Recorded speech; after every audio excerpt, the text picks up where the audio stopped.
اعوذ باللہ من الشیطان الرجیم۔ تو ہم جناب سورہ المدثر کا دوسرا رکوع پڑھا ہے، اس کو ترجمہ پڑھتے ہیں۔ اعوذ باللہ من الشیطان الرجیم، بسم اللہ۔ کلا والقمر واللیل اذ ادبر، ہاں چاند کی قسم اور رات کی قسم جب وہ پیٹھ پھیرنے لگے، والصبح اذا اسفر، اور صبح کی قسم جب وہ روشن ہو جائے، انہا لإحدى الکبر، یقیناً دوزخ بڑی آفتوں میں سے ایک آفت ہے، نذیرا للبشر لمن شاء منکم ان یتقدم او یتأخر، ڈراوا ہے لوگوں کے لیے، ان کے لیے جو تم میں سے آگے بڑھنا چاہیں یا پیچھے رہ جانا چاہیں۔ یعنی اللہ تعالیٰ نے اتنی اہم قسمیں کھا کر دوزخ کی بات کی ہے، کیونکہ ہمارے ہاں عام فہم ایک بات ہے کہ جی دوزخ کو ڈرنا ہی چاہیے، خاص طور پہ یہ سلسلوں والے تو بیچارے کہتے ہیں کہ کوئی پرواہ کوئی نہیں ہے، ہمارے پیر صاحب ہمیں لے جائیں گے، تو بڑا اچھا کرتے ہیں، اللہ کے لیے لے جائیں۔ بات یہی ہے کہ اللہ تعالیٰ نے فرمایا کہ یہ وہ چیز ہے جس سے ڈرا جانا چاہیے، اس سے تمہیں ڈرنا ہی چاہیے۔ یہ ہم نے اتنی خطرناک بنائی ہے کہ تم اس کو اتنا لائٹ نہ لو تو بہتر ہے۔ میں نے آپ کو ایک روایت بھی سنائی ہے، میں اس کو دوبارہ ریپیٹ کرتا ہوں، بہت ہی عالی شان روایت ہے۔ حضور صلی اللہ علیہ وسلم مسجد نبی میں تشریف فرما تھے، صحابہ کرام بھی ساتھ بیٹھے تھے، خاموش بیٹھے تھے، اور کچھ ٹائم گزرا، نبی پاک صلی اللہ علیہ وسلم کھڑے ہوئے اکیلے اور بغیر کسی سے کچھ کہے چل پڑے، باہر نکل گئے مسجد سے۔ صحابہ کرام نے پہلے تو گمان کیا کہ کسی حوائج ضروریہ کے لیے آپ تشریف لے گئے، کوئی کام ہوا۔ جب کچھ دیر زیادہ گزری تو پریشان ہو گئے سارے، اور ڈھونڈ شروع ہوئی، بھاگے دوڑے سارے، نبی پاک کہاں ہیں؟ کیونکہ دشمن کا دور تھا، وہ ایک تشویش یہ ہو گئی کہ کہیں خدا نہ خواستہ کسی دشمن نے چوٹ نہ کر دی ہو۔ تلاش کرتے کرتے سب کہیں جا رہے ہیں۔ سیدنا ابو ہریرہ رضی اللہ تعالیٰ عنہ فرماتے ہیں کہ میں ایک باغ کے باہر سے گزرا تو مجھے لگا کہ باغ کے اندر کوئی ہے۔ میں نے باغ کے چکر لگانے شروع کر دیے کہ اس کا دروازہ تلاش کروں، دروازہ سمجھ نہیں آیا کہاں، وہ گھبراہٹ اتنی تھی دروازہ نظر نہ آیا ان کو، دروازے کے پاس سے غالباً گھوم گئے ہوں گے، نظر نہیں آیا۔ تو کہتے ہیں کہ وہ ایک نالا تھا وہاں سے اضافی پانی کے اخراج کا، وہ مجھے نظر آیا، میں اس نالے کے اندر سے داخل ہو گیا اور کیچڑ میں لت پت ایسے گھستا گھساتا گھس گیا اس باغ میں، اور دیکھا تو نبی پاک صلی اللہ علیہ وسلم کھڑے تھے، اور آپ کا رخ انور دوسری طرف تھا، پیٹھ سیدنا ابو ہریرہ کی طرف تھی۔ یہ جا کے پیچھے رونا شروع ہو، نبی پاک صلی اللہ علیہ وسلم پیچھے مڑ کے دیکھا، ان کے آنسو صاف تھے، اور ان کا یہ کیا تم نے حالت بنا رکھی، مٹی کیچڑ ہوا ہوا، کیا کر کے آ رہے ہیں آپ؟ انہوں نے فرمایا جی ہم تو پریشان ہو گئے تھے سارے، آپ ہمیں مل نہیں رہے تھے تو ہم آپ کو سارے تلاش کر رہے تھے، اور ہم سمجھ رہے تھے کہ دشمن نے کوئی وار کر دیا، خدا نہ خواستہ، نعوذ باللہ، ہم بڑے پریشان رہے۔ تو آپ نے فرمایا نہیں، میں اس پر وحی کا نزول تھا، تو اللہ تعالیٰ نے مجھے ارشاد فرمایا، میں خاموشی سے ایک طرف آ میں کھڑا ہوں، بس ٹھیک ہے، اب ہم نے تمہیں رلایا ہے، تم میری وجہ سے روئے ہو، اب میں تمہیں خوش کر دوں، میں تمہیں ایسی بات سناؤں کہ میں تمہیں خوش کر دوں۔ حضور صلی اللہ علیہ وسلم نے اشارہ فرمایا، دیکھو مجھے اللہ تعالیٰ نے ابھی یہ کہا ہے کہ جس نے کہا لا الہ الا اللہ اس پہ دوزخ کی آگ حرام ہو گئی، تحقیق اس پہ دوزخ کی آگ حرام ہے، وہ دوزخ میں نہیں جائے گا۔ تو اب تم خوش ہو گئے، ظاہر ہے یہ اتنی بڑی بات تھی، حضور سیدنا ابو ہریرہ فرماتے ہیں میں ہنسنے لگا، میں خوش ہو گیا، اور چونکہ ان کا دوستانہ تعلق بھی بہت تھا، آپ نے روایتوں میں پڑھا ہے کئی بار، حضور سیدنا ابو ہریرہ اکثر جب حدیث روایت فرماتے ہیں تو نبی پاک صلی اللہ علیہ وسلم کو لکھتے ہیں میرے دوست نے یہ کہا، کیونکہ ان کی دوستی بھی تھی اور عمر میں بھی حضور پاک سے کچھ بڑے تھے، تو ان کا دوستانہ بہت تھا، قربت بہت تھی، اور لاڈلے بھی بہت تھے، اور آپ کو پتہ ہے راویان حدیث میں سب سے خوبصورت مستند نام سیدنا ابو ہریرہ۔ تو آپ نے فرمایا یہ میں روایت بیان کر دوں سب کو؟ اللہ کے نبی نے فرمایا ہاں جا کے بتا دیں۔ تو آپ جانے لگے دروازے سے، تو حضور پاک نے فرمایا نہیں ادھر ہی سے جاؤ جہاں سے آئے تھے۔ اب مذاق تھا دوستوں کا آپس میں، آپ نے یہ چلے گئے، کہتے ہیں میں اسی نالے سے واپس نکلا اور بھاگتا دوڑتا جا رہا ہوں تو سامنے سیدنا عمر فاروق رضی اللہ تعالیٰ عنہ آتے نظر آئے، اور یہ ایک جوان خوبرو حسین جمیل ایک آلہ تو سامنے نظر آئے تو انہوں نے روکا، اے بھائی ذرا رک جاؤ، کدھر خوشی خوشی بھاگتے جا رہے ہیں؟ کہتے ہیں جی نبی پاک صلی اللہ علیہ وسلم مل گئے اور وہ وہاں ہے اس باغ میں، انہوں نے مجھے کمال کی حدیث بتائی ہے اور میں آگے روایت کرنے جا رہا ہوں۔ کیا حدیث ہے ہمیں بھی بتاؤ۔ آپ نے مذکورہ حدیث بیان فرمائی منوان کہ نبی پاک صلی اللہ علیہ وسلم نے فرمایا کہ اللہ تعالیٰ ارشاد فرماتا ہے، حدیث قدسی ہے، کہ تحقیق جس نے لا الہ الا اللہ کہہ دیا بس سمجھ لو کہ دوزخ کی آگ اس پہ حرام ہے، وہ دوزخ میں نہیں جلے گا۔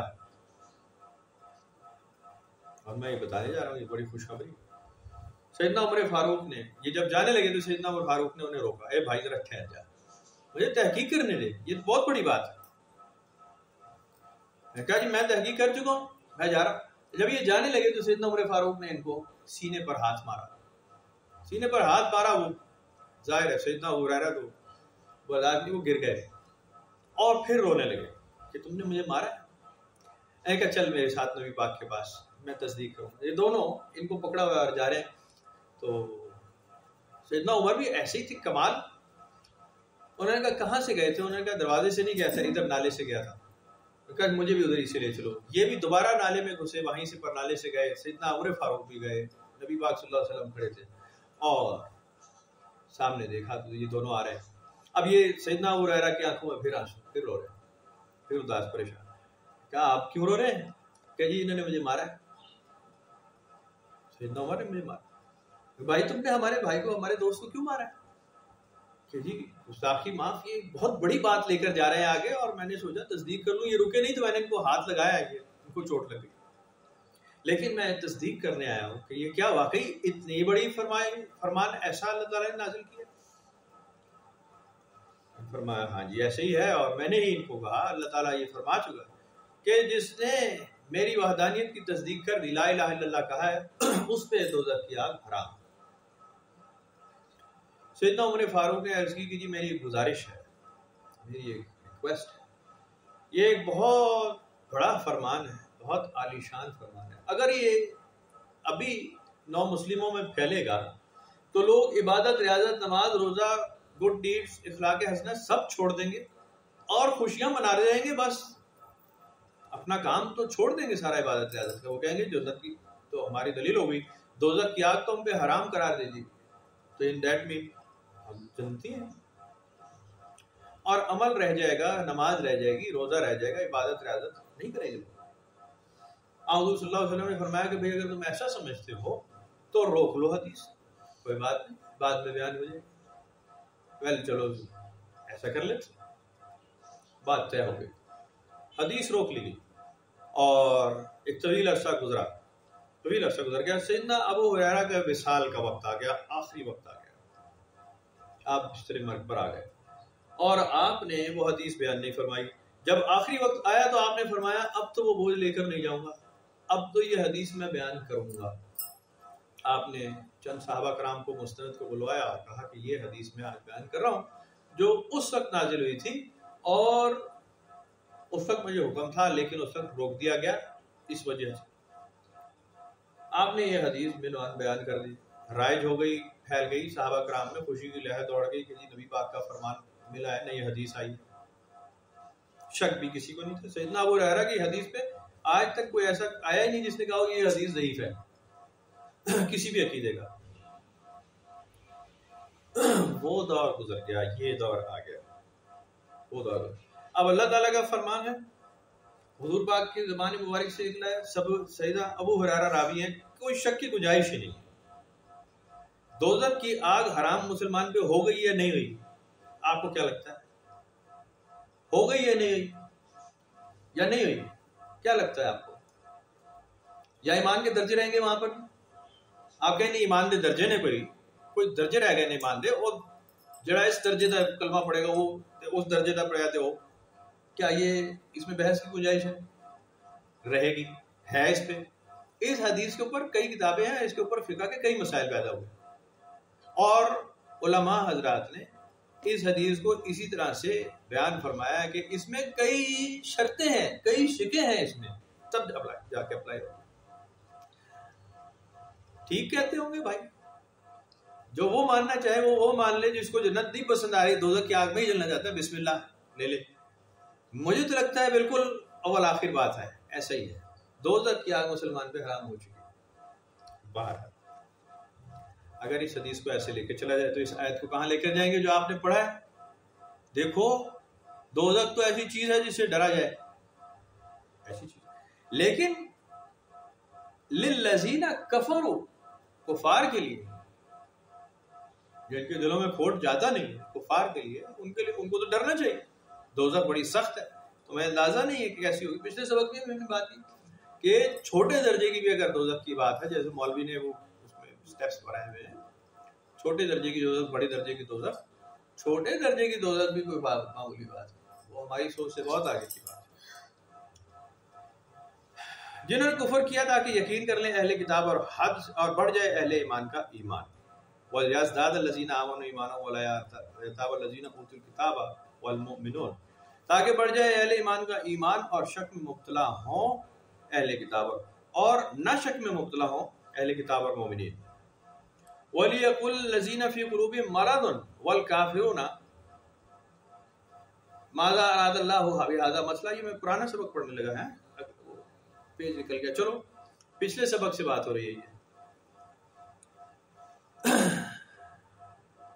تاکہ جن کے دلوں میں روگ ہے, کفار نے ارادہ کر لیا, وہ پوچھے کہ جی کفار نے کہ کیا ارادہ ہے اللہ تعالیٰ کا اس مثال سے. تو یوں ہی اللہ تعالیٰ ایک بات کو بیان فرماتا ہے, گمراہ کر دیتا ہے جس کو چاہتا ہے اور ہدایت دیتا ہے جس کو چاہتا ہے. اور کوئی نہیں جانتا آپ کے رب کے لشکروں کو بغیر عشق کے, اور نہیں ہے یہ بیان مگر نصیحت والوں کے لیے. یہ پرانے سبق میں سے آ گیا, وہ پیج پیچھے ہو گیا. کلا والقمر واللیل اذا ذر, یہ آگے ہم نے پڑھا ہے.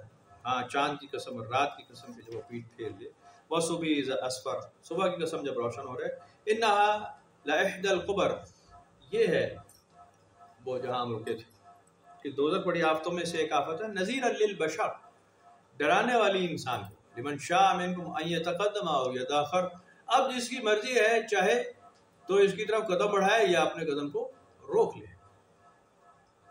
کل نفس بما کسبت رہینہ, ہر نفس اپنے عملوں میں گروی ہے. کل حزب بما لدیہم فریحون, قرآن شریف میں ایک جگہ ہے کہ ہر گروہ اپنے اپنے عقیدے میں خوش ہے. یہ بھی تقریباً ایسی بات. کل نفس بما کسبت رہینہ, اپنا ہی خود کو ہی رہن رکھا ہوا ہے, خود کو ہی گروی کر رکھا ہے. یا تو گناہوں کا پشیمان یا نیکیوں پر گمان کرنے والا کہ جی میں اس کے بدلے جنت یا دوزخ کا حقدار ہو گیا. دونوں طرف اپنی جان کو گروی کر رکھا ہے. الا اصحاب الیمین, سوائے اصحاب الیمین کے, فی جنات, جو جنتوں میں ہوں گے. یتساءلون, اور سوال پوچھیں گے. عن المجرمین, مجرموں سے پوچھیں گے. ما سلککم فی سقر, کس جرم کو نے تم کو دوزخ میں داخل کیا. قالوا لم نکن من المصلین, ہم نماز قائم نہیں کرتے تھے. ولم نکن نطعم المسکین, اور مسکین کو کھانا نہیں کھلاتے تھے. وکنا نخوض مع الخائضین, اور ہم ہرزہ سرائی کرنے والوں کے ساتھ ہرزہ سرائی کرتے تھے, یعنی گوسپس کرتے تھے, باتیں تلاش کرتے تھے, چسکوری باتیں, اور مزے لیتے تھے, اور بری سے بری بلاتے رہتے تھے, جو کہ ایک عام طریقہ ہے. اور ظلم کی بات اس میں یہ ہے کہ جب آپ چسکے دار باتیں کر رہے ہوتے ہیں, گوسپس, تو ٹاپک مذہب ہوتا ہے. صحابہ کرام, حضرت امام حسین, سیدنا علی کرم اللہ وجہہ, سیدنا عمر فاروق, بڑے بڑے نام, یہ آپ کے گوسپس کا ٹاپک ہوتا ہے. اور آپ اس میں عجیب باتیں سنی سنائی جو کسی نے کہیں کہی تھی, کسی کی کتاب سے, کسی مولوی کی تقریر سے, کہیں سے سن لی, وہ آپ آگے ریلیٹ کرتے ہیں اپنی چار ملا کر.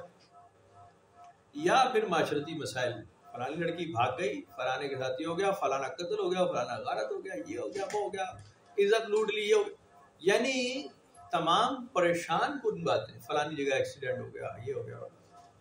ٹھیک ہے, حادثات ہیں, لیکن احسن بات کرنا مومن کا کام, بندہ خدا کا کام ٹینشن پھیلانا نہیں, تکلیف دہ بات دوسرے سے ریلیٹ کرنا نہیں ہے, بغیر وجہ کے تکلیف دہ بات کسی کو پھیلانا.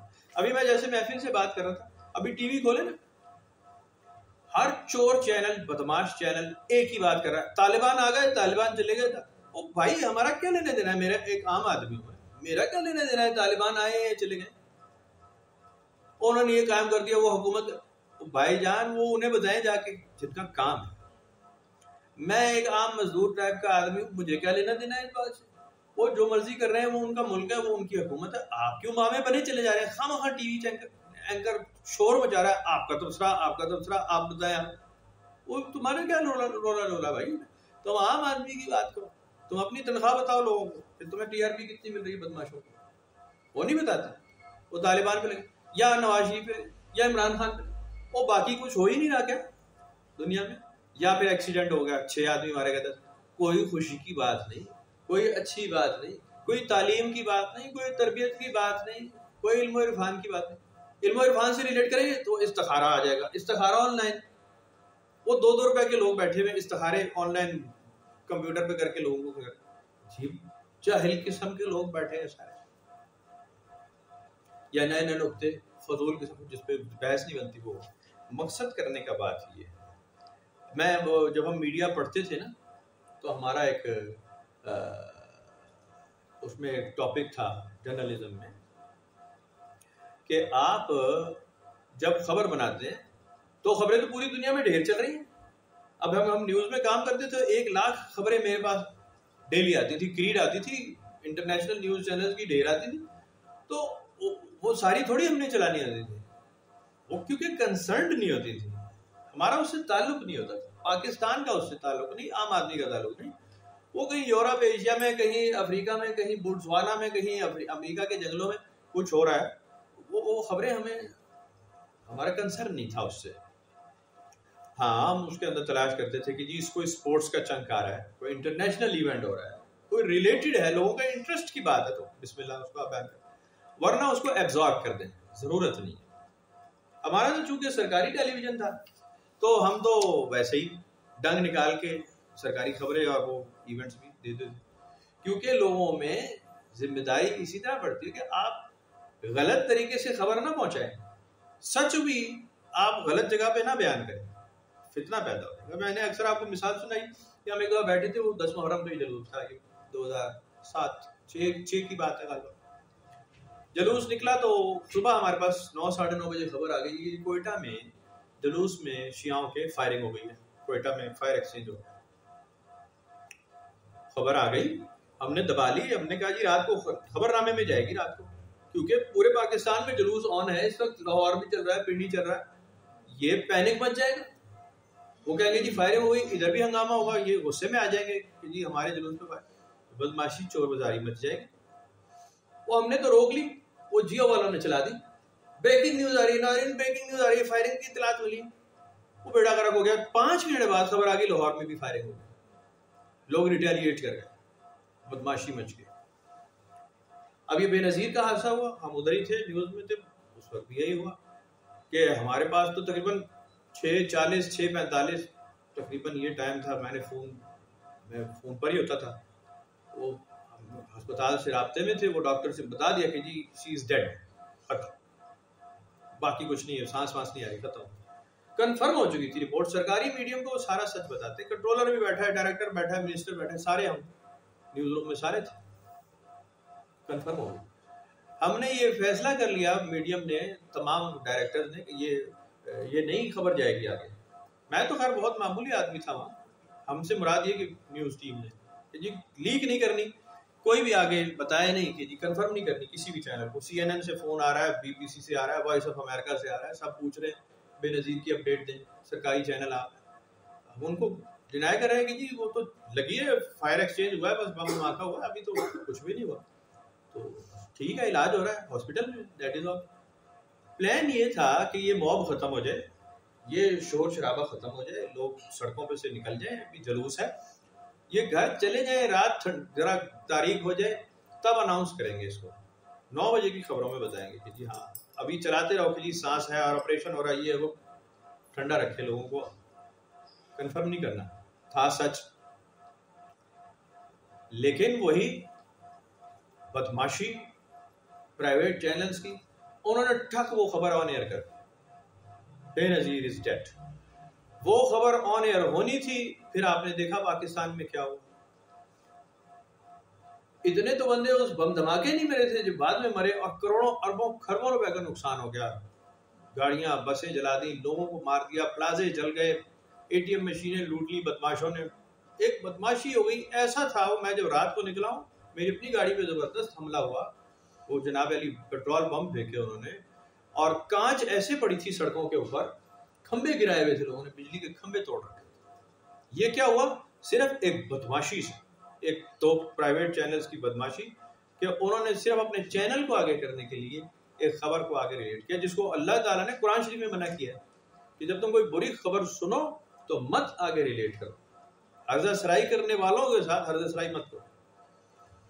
کب پرانا 1500 سال پہلے اللہ تعالیٰ نے فارمولہ بیان کر دیا.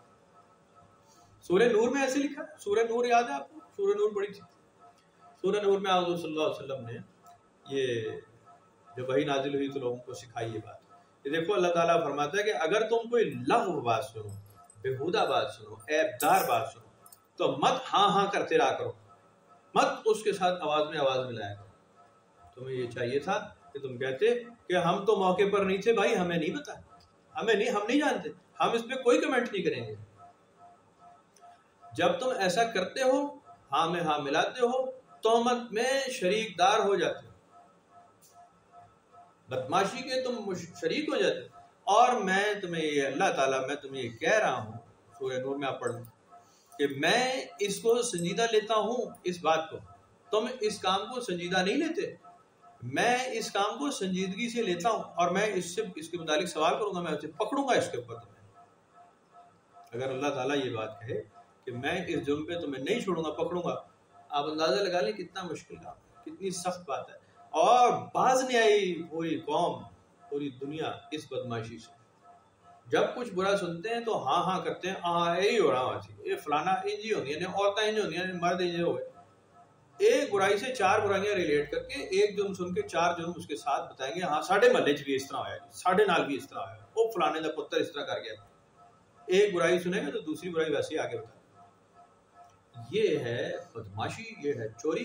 اور اللہ تعالیٰ نے یہ لکھا کہ حرزہ سرائی کرنے والوں کے ساتھ حرزہ سرائی کرنا کیا ہے، گوسپس والوں کے ساتھ گوسپس کرتے رہنا کیسے.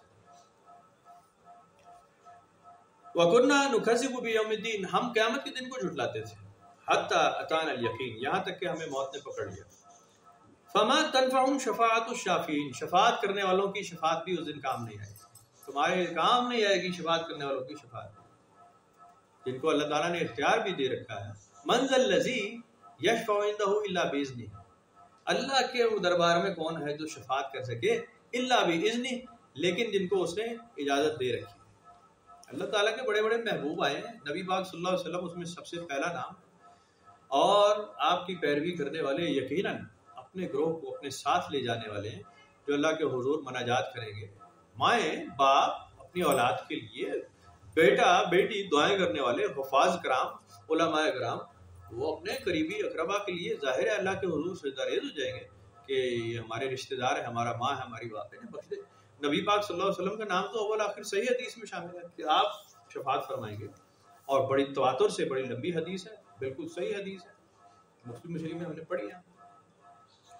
تو شفاعت ہوگی، لیکن ایسے مجرموں کے لیے کوئی شفاعت کام نہیں آئے گی جو کہ گوسپس کے ساتھ لگے رہے، بند نہیں ہوئے. اب تو وہ ہے نا، وہ واٹس ایپ بدماشی، ایک اور چور بازاری، ٹویٹر، فیس بک، وہ ہم نے پتہ نہیں کہاں سے، کیونکہ ہم وہ گورا رنگ وہ ہے نا وہ جنہوں نے بنایا ہے، وہ پاگل ہو جاتے ہیں ویسے ہی، یہ گورے کی زیادہ انٹرنیٹ اور یہ ٹویٹر ہے تو یہ سچ ہوگا. وہ زمانے کے سب سے بڑے فراڈی اور جھوٹے ہیں، بدماش ہیں وہ، اور وہ ایسا ٹوسٹ لے کر آتے ہیں کہ جھوٹ بھی آپ کو سچ لگتا ہے، ایسا چمکاتے ہیں. اور بس آیا کوئی گندا سندا الٹا سیدھا میسج، فارورڈ کر دو فارورڈ کر دو. ابھی وہ پچھلے ہفتے نہیں ہوا عمر شریف کا کہ جی عمر گئے جی فوت، فارورڈ ہو رہا ہے سب، عمر شریف فوت، وہ بیچارے گھر والے کہہ رہے ہیں بھائی زندہ ہے زندہ ہے. ابھی بدماشی بچائی ہوئی ہے، خواہ مخواہ گندی بےہودہ لغویات قسم کی وہ خبریں فوراً فارورڈ کرتے ہیں، اور پھر غیر مستند حدیثیں روایتیں. اور حضور سیدنا مولا علی کو تو پتہ نہیں انہوں نے کیا سمجھ لیا ہے، ان سے ریلیٹ کر کے الٹی سیدھی ساری باتیں سیدنا مولا علی کا فرمان، اور سیدھا ہی فارورڈ، بھائی آپ نے تحقیق کی ہے، کون سی کتاب میں لکھا، انہوں نے کہا بھی ہے یا نہیں، آپ سمپل فارورڈ کرے چلے جائیں. ہو سکتا ہے کسی گھٹیا آدمی نے کی ہو، مولوی نے، اور ان کا نام استعمال کر رہا ہے صرف. اب ان کے نام سے آپ کوئی جھوٹ منسوخ کر دیں، بعد میں پکڑا جائے تو بدنامی تو آپ مولا علی کی کرنا چاہ رہے ہیں، وہی بدماشی میں چاہیے. تو یہ ہے گوسپس کے ساتھ گوسپ ملانا. اور اب تو صرف یہی ہے، اب تو بدماشی ہے، وہ ٹاپک تو ہے نہیں، فری قوم ہے نا ہماری، کرونا زدہ فری لوگ پہلے، تو وہ پھر وہ صرف فضول فارورڈ ہی کرتے رہتے میسج. تو بہرحال فما لہم عن التذکرۃ معرضین، بس انہیں کیا ہو گیا کہ نصیحت سے روگرداں ہیں. نصیحت کیا چیز ہے؟ نبی پاک صلی اللہ علیہ وسلم کی زندگی کا زیادہ حصہ جوانی سے لے کر آخر ٹائم تک زیادہ حصہ خاموش گزرا ہے. آپ تحقیق کر کے دیکھ لیں، سیرت النبی پڑھ کے دیکھ لیں، احادیث پڑھیں، بخاری شریف ساری پڑھنی پڑے گی، مسلم شریف ساری سبق کی طرح پڑھیں. ہمارے یہاں پڑھا جا رہا ہے، پڑھیں کچھ سبق کی طرح، آپ کو بات سمجھ آ جائے گی کہ نبی پاک صلی اللہ علیہ وسلم کی زندگی کا بیشتر حصہ خاموشی میں گزرا ہے. آپ خاموش رہتے تھے زیادہ وقت، بات کرتے تھے بہت کم وقت. وما ينطق عن الهوى ان هو الا وحی یوحی، اس کے مصداق تھے کہ آپ وہی نازل ہو جائے تو آپ فرمائیں. ایون عام لوگوں کے معاملات، ایون احادیث، تب ہی جب اللہ تعالیٰ کا حکم ہو تو آپ فرمائیں، ورنہ آپ خاموش رہتے تھے. ضرورت نہیں بولنے کی. بندہ خدا کا بھی عقیدہ یہی ہونا چاہیے. صوفیہ کرام بزرگان دین نے اسی کی پیروی کی ہے، اسی کی ترغیب دی ہے کہ آپ کم بولیں، کم کھائیں، کم سوئیں. یہ درویشوں کی نشانی ہے. ہمارے ہاں الٹا ہو گیا، زیادہ بات کرو، ذرا پرومیننٹ ہو جاؤ، تیز چر کرتے رہو، تیز. جو مسئلہ نہیں بھی ہے اس میں کود بڑھو، اور جناب اپنا کمنٹ دے دو، اور وہ تو فیس بک زندہ باد. میں نے بتایا نا ابھی پچھلے ہفتے وہ 14 اگست غلطی سے اس قوم نے منائی باجے بجا کے، انہیں غریبوں کو یہ بھی نہیں پتا کہ 14 اگست کیسے منایا. تو وہ کسی نے وہ پارٹی ہاؤس کا ایک پیج بنا ہوا فیس بک پہ، اس میں انہوں نے قومی ترانے کے اوپر بات کی. اور بھی قومی ترانے آئے تھے، نیشنل اینتھمز لوگوں نے لکھے، اور حفیظ جالندھری کا اپروو ہو گیا، ظاہر ہے بڑا شاندار. تو 2-3-5 ترانے ان کو مل گئے کہیں پرانے، وہ بھی انہوں نے پیج لگا دیا کہ یہ ترانے بھی تھے، بہت اچھے تھے، ٹھیک تھے، لیکن ظاہر ہے جو ہمارا بھی رائج ہے وہ بہت شاندار ہے. اب اس میں کوئی 250 300 400 کمنٹس لوگوں نے کیے نیچے، کیونکہ ٹائم تھا ان کے پاس، ویلے لوگ. حفیظ جالندھری تو پاگل تھا، اس نے ایک پرشین سے، ایک ایرانی سے ترانہ لکھوایا تھا، اور یہ سارا سیاسی چکر تھا. اصل ترانہ تو وہ تھا، اصل ترانہ تو یہ تھا. دوسرا کہہ رہا ہو تو پاگل ہے، یہ ترانہ نہیں تھا، وہ والا تھا. تیسرا کہہ رہا ہے جی یہ تو فارسی میں سمجھ نہیں آتا. چوتھا کہہ رہا ہے اوہ یہ اردو میں ہے تجھے نہیں سمجھ آتا. چھٹا کہہ رہا ہے اوہ اردو میں سے جو ہے تو بتا اس میں اردو کا لفظ کون سا ہے. پھر جواب میں دے رہا ہوں اوہ تو بتا فارسی کا لفظ کون سا ہے، میں تجھے جواب دیتا کون سا لفظ نہیں آتا، لا میں تجھے ترجمہ. 200-250 بدماشیاں مچی ہوئی ہیں ایک قومی ترانے. سنا اس لیے رہا ہوں کہ اس کا تو تعلق کوئی نہیں تھا، اس کا کیا لینا دینا ہے. آپ ترانہ بدل دیں گے ان باتوں سے، کیا کر لیں گے آپ؟ کچھ بھی نہیں کر سکتے. یہ صرف ہے بےہودہ لغو بات، کیونکہ آپ ویلے ہیں، ٹاپک ہے نہیں، آپ بات کرتے جائیں گے. تو اللہ تعالیٰ نے اس چیز کو بہت ڈیموٹ کیا کہ جب بھی تم بولو گے ضرورت سے زیادہ تو تم ٹلے مارو گے، جھوٹ بولو گے، سچ کو جھوٹ سے مکس کرو، بہتر ہے نہ بولو. اب کانہم حمر مستنفرہ فرت من قسورہ، یہ ایسے ہوں گے جیسے بھڑکے ہوئے جنگلی گدھے، بولائے بولائے پھرتے ڈرتے ہوئے، جو بھاگے جا رہے ہیں شیر سے. میں اور آپ اب اسی کیٹیگری کے لوگ کہلائے جا سکتے ہیں. ہر وقت کسی نہ کسی خوف کا شکار ہے ہم. کیا میں صحیح کہہ رہا ہوں؟ ہمیں کوئی نہ کوئی خوف ہر وقت رہتا ہے، یا مال کا، یا اسباب کا، یا صحت کا، یا تندرستی کا، یا دوست کا، یا دشمن کا، یا محبت کا، یا نفرت کا. ہمیں کوئی نہ کوئی خوف ہر وقت سوار رہتا ہے. ہم ہمیشہ کے خوف زدہ ہیں. مطمئن لوگ، نفس مطمئنہ والے تو بہت کم کہیں ہوں گے نصیبوں والے. میرے جیسا آدمی تو ایک خوف سے نکلتا ہے، دوسرے میں گرفتار، تیسرے میں گرفتار، چوتھے میں خدشات کا وسوسوں کا، خوف کا شکار، ایسا کہ جیسے اس کے پیچھے شیر پڑا ہوا، بولایا ہوا گدھا جیسے جنگل میں بھاگ رہا۔ بہرحال یہ یہاں کچھ اور بات ہو رہی ہے، یہ تو منافق مجرمین کی بات ہو رہی ہے، لیکن صادق ہمبر بھی آتی ہے، کیا کر سکتے ہیں۔ بل یرید کل امرئ منهم ان یؤتی صحفا منشرا کلا بل لا یخافون الآخرہ، بلکہ ان میں سے ہر شخص چاہتا ہے کہ ان کو کھلے ہوئے صحیفے دے دیے جائیں، ایسا ہرگز نہیں ہوگا، دراصل وہ آخرت سے ڈرتے ہی نہیں۔ میں اکثر یہ بات کر چکا ہوں، ابھی بھی یہ ریلیٹڈ یہی بات تھی کہ کنسرن چیزیں آپ کا ٹاپک ہے، یعنی آپ کی لیونگ، آپ کا رہن سہن، آپ کی معاشرتی طرزیں، آپ کے اخلاقیات اور آپ کے اوپر ہونے والی ذمہ داریاں محدود ہیں۔ مجھ سے کون پوچھے گا کہ جی امریکہ کی گورنمنٹ میں کیا آنا چاہیے؟ اگر کوئی پوچھے تو بیوقوف آدمی، میرا کیا لینا دینا ہے اس بات سے؟ ٹرمپ ٹھیک تھا یا وہ بائیڈن ٹھیک ہے، میرا کیا لینا دینا ہے؟ نہ مجھ سے کوئی پوچھ رہا ہے، لیکن میں بتانا چاہتا ہوں کیونکہ میں علامہ ہوں۔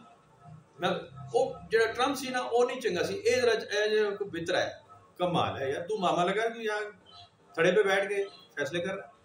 یہ جڑی حکومت آئی ٹھیک نہیں، وہ جڑی حکومت سی وہ کنسرن نہیں ہے ہمارا، ہمارا تعلق نہیں ہے۔ تو اللہ تعالیٰ بھی اس بات کو فرماتا ہے اکثر کہ تمہارا جن چیزوں سے کنسرن نہیں ہے، جب تمہیں گھستے ہو، غیب میں گھستے ہو، ہم نے تم سے غیب کیا ہے، تم غیب میں گھستے ہو، دوسروں کی باتوں میں گھستے ہو، ہم نے تمہیں فیصلہ کرنے کی اجازت نہیں دی، تم لوگوں کے فیصلے کرتے ہو، بہت سارے کام ایسے کرتے ہو جن سے تمہارا کوئی لینا دینا نہیں۔ دین کے معاملے میں بھی اول آخر ہماری تمنا، ہماری خواہش، ہماری پرائرٹی یہ ہے کہ مجھے ہی مان لیا جائے کہ میں سارا دین جانتا ہوں، میں سارا قرآن جانتا ہوں، میں ساری حدیثیں جانتا ہوں، مجھ سے زیادہ جو جاننے والا کوئی ہے ہی نہیں۔ مجھ سے پوچھو، میں تمہیں مسئلے کا حل بتاتا ہوں، مجھ سے پوچھو۔ یہ ہے خود ساختہ علامہ۔ اور نبی پاک صلی اللہ علیہ وسلم کے دور میں بھی یہ خباثت لوگوں میں تھی کہ جی آپ نہیں جانتے، ہم جانتے ہیں، یہ پرانے صحیفے ہیں پہلے، اب آج آپ نہیں کہا، کل آپ یہ کہیں گے، کیونکہ توریت میں، انجیل میں ہم پڑھ چکے ہیں، ایسے ہی کہا تھا پہلے کہنے والا۔ اور اللہ میں تھے خود ساختہ، اور بتاتے تھے کہ جی یہ ہونا چاہیے، یہ نہیں ہونا چاہیے۔ قرآن شریف میں اس کا ذکر ہے کہ یہ لوگ آپ کے پاس آ جاتے ہیں اور کہتے ہیں کہ جی ایسے کر لو اور ایسے نہ کرو فی الحال۔ مثلاً ایک مثال کہ جی آپ نے نماز کا حکم تو دے دیا، فی الحال زکوٰۃ رہنے دو، یا جو سود کا کام ہے وہ اگلے سال پہ ڈال دیں۔ تو اللہ تعالیٰ نے فرمایا کہ یہ اپنی ہوائے نفس، اتباع نفس کی بات کر رہے ہیں آپ سے، آپ ان کی بات پہ دھیان نہ دیں۔ یہ بدماش یہ چاہتے ہیں کہ جی ساڑھے فرشتہ آئے تو ہمیں نظر آئے نا، کتنے ہے، میں دیکھا ہی کوئی نہیں، وہ میرے پاس لے گا صحیفہ، وہ کتاب مجھ پہ نازل کرے، فرشتہ نازل ہو، آپ ہمیں دکھائیں کہ وہ جبرائیل امین کب آئے۔ کلا، ہرگز ایسا تو نہیں ہوگا۔ دراصل بات یہ ہے کہ لا یخافون الآخرہ، تم آخرت سے ڈرتے ہیں، بات تو تمہیں پتہ چل گئی ہے۔ اب قرآن شریف میں اگر آپ نے ہدایت دیں گی کتنی دیر لگتی، کتنی دیر؟ اللہ ایک ہے، قیامت آئے گی، مخلوق کو تنگ نہیں کرنا، دیٹ از آل، ختم۔ آپ تک ہدایت پوری کی پوری پہنچ گئی ہے، باقی اس کے ذیلی مسائل ہیں، باقی تفاصیل ہیں، باقی کچھ احکامات ہیں، محکمات ہیں، متشابہات ہیں، عقیدہ ایمان، دیٹ از آل، ختم ہو گئی بات۔ اللہ ایک ہے، قیامت آئے گی، مخلوق کو تنگ نہیں کرنا۔ یہ تین باتیں قرآن شریف میں بنیادی طور پہ یہی بیان ہیں۔ آپ تین باتیں مان لیں، آپ باقی سب پورے اسلام کو بالکل آپ کو ماننا پڑے گا۔ قیامت کو مان لیں، آپ کے امن ٹھیک ہو جائیں گے، سیدھی بات، آپ کو پتہ ہے میں نے حساب دینا ہے۔ مخلوق کو تنگ نہیں کر سکتے، چاہے کسی بھی رنگ، کسی بھی نسل کا جانور ہو، انسان ہو، پرندہ ہو، کیڑا ہو، مکوڑا ہو، آپ تنگ نہیں کر سکتے۔ ہوا اور پانی کو آپ نہیں ڈسٹرب کر سکتے۔ یہ جو سیلنسروں میں سے موٹر سائیکل نکال کے ٹر ٹر مار رہے ہیں، آب و ہوا خراب کر رہے ہیں، لوگوں کے کانوں میں گرانی پیدا کر رہے ہیں، نوائز پولوشن یا دھواں پھیلا رہے ہیں، یہ شرعاً حرام ہے بندہ خدا کے لیے کہ وہ اللہ تعالیٰ کی ہوا کو یا اللہ تعالیٰ کے ماحول کو ڈسٹرب کرے، ڈسرپٹ کرے، پولیوٹ کرے، کنٹامینیٹ کرے۔ قرآن اور حدیث کے حساب سے اس میں پابندی ہے کہ وہ نہ کرے۔ بدماشی ہے، آوارگی دماغ میں ہے، نہیں مان سکتے۔ بہرحال تو ہدایت نہیں ہو تو دیٹ از آل۔ اللہ تعالیٰ نے بھی فرمایا کہ پورے صحیفے کی تمہیں ضرورت نہیں ہے، تمہارا دماغ ہے، تمہارا دماغ نہیں ہے اتنا، ہم تمہیں پوری بات ہوتی ہے۔ تو میں سیدھی ٹو دا پوائنٹ بتا چکے، اس پہ عمل کرو، دیٹ از آل. قیامت پہ یقین تمہیں ہو اور حساب کتاب پہ تمہارا سارا معاملہ ویسے ہی ٹھیک ہے. کلا انہ تذکرہ، ہاں یہ قرآن تو ایک نصیحت ہے. فمن شاء ذکرہ، اب جس کا نصیحت کا دل چاہے حاصل کر لے. وما یذکرون الا ان یشاء اللہ، لیکن پھر وہی بات اب اس کو کیسے ڈسکس کریں. اگلا نصیحت قبول نہیں کریں گے بجوز اس کے جن کے لیے اللہ چاہے، مرضی ہوگی اللہ کی تو نصیحت قبول کریں گے. وَأَهْلُ التَّقْوَى وَأَهْلُ الْمَغْفِرَةِ، یہی ہیں جو اس قابل ہے کہ اس سے ڈرا جائے. وَأَهْلُ الْمَغْفِرَةِ، وہی بخشنے کے لائق ہے. اللہ تعالیٰ کے اوپر ریلیٹ ہو رہا ہے کہ وہی ہے جس کا خدشہ خوف ہو، جس پہ یقین رکھا جائے، جس پہ ٹرسٹ کیا جائے. اور وَأَهْلُ الْمَغْفِرَةِ، اسی کے ہاتھ میں مغفرت ہے ساری کی ساری، اور مرضی بھی ساری کی ساری اسی سے ہے. ہدایت پہ آؤ گے تو اس کی مرضی سے آؤ گے، ویسے نہیں آ سکتے. وما تشاؤون الا ان شاء اللہ، پچھلے سبق میں بھی ہم نے پڑھا، وہ سورہ دہر والی بات. تمہاری اپنی مرضی منشا بھی کوئی نہیں ہوتی، مرضی منشا تو اللہ کی چلتی ہے. تمہارے اندر آنے والا خیال بھی تمہارا نہیں ہوتا، وہ اللہ تعالیٰ کا ہوتا ہے. پھر وہی بات، یہ جڑا گناہ اسی کرنے تھے، پھر وہی لمبی بحث کرنا، لیکن اس کو ہم ڈسکس کر چکے ہیں. آج کا سبق ہمارا اتنا ہی ہے، تو اس کو بار بار پڑھیں. اور جب ویڈیو فارورڈ ہو تو میں اپنے لیے نہیں کر رہا، ویسے تو میں خود بھی سنتا ہوں لیکن اپنے لیے کر نہیں رہا. اس کو آپ کے لیے کر رہا ہوں کہ کوئی نہ کوئی میڈیم ایسا آسان ہو جائے. کچھ بھی ہو سکتا ہے، کسی بھی ٹائم 4 آدمی بیٹھے ہیں، وہ اس پہ بھی پابندی لگ سکتی ہے کہ جی کیوں بیٹھے ہو، پولیس چھاپا مار لے کہ جی یہ کیا ڈرامہ ہو رہا ہے بھائی، یہ کورونا پھیلا رہے ہیں آپ. تو اس لیے یہ بہتر ہے کہ آپ آن لائن کی عادت پہلے ہی ڈال دیں. اس کو پڑھیں، پورا ہفتہ اس سبق کو پڑھیں، سبق سمجھ کر پڑھیں، سیکھنے کا عمل سمجھ کے پڑھیں. میں بھی ایسے ہی پڑھتا ہوں، میں بھی سیکھنے والوں میں سے. تو بڑا اعلیٰ ہے، عرفہ ہے، اور اگر اس میں کچھ سمجھ آ گئی تو بہت اچھی بات ہے. ورنہ میں آپ کو پہلے سبق میں پہلی بار کہہ چکا ہوں کہ جی میں کوئی ہدایت دینے والوں میں سے نہیں ہوں، میں ڈرانے والوں میں سے نہیں ہوں، میں خوشخبری دینے والوں میں سے نہیں ہوں، میں کسی کیٹیگری کا آدمی ہی نہیں ہوں. میں تو ایک طالب علم ہوں، وہ بھی کچا بودا، بالکل ابتدائی لیول کا، مبتدیز میں سے، ابتدائیوں میں سے. یہ نہیں ہے کہ جی میں کوئی ہدایت دینے کے لیے بیٹھا ہوں کہ جی لوگوں میں ذرا خیر کا میں پیغام پہنچا دوں اور یہ میری ذمہ داری ہے. اور میں وہ قوم میں سے ہوں، میں اس جماعت میں سے ہوں جو نیکی کا حکم کرے اور خیر سے شر سے روکے. میں یہ دعویٰ نہیں کرتا. میں تو کسی لیول کا آدمی نہیں. نیکی کا حکم کرنے والے اور شر سے روکنے والوں کی بڑی ایک جماعت ہے، اور وہ اپنے کام پہ زور شور سے لگے ہوئے، بہت اچھا کرتے ہیں. ٹھیک ہے جی.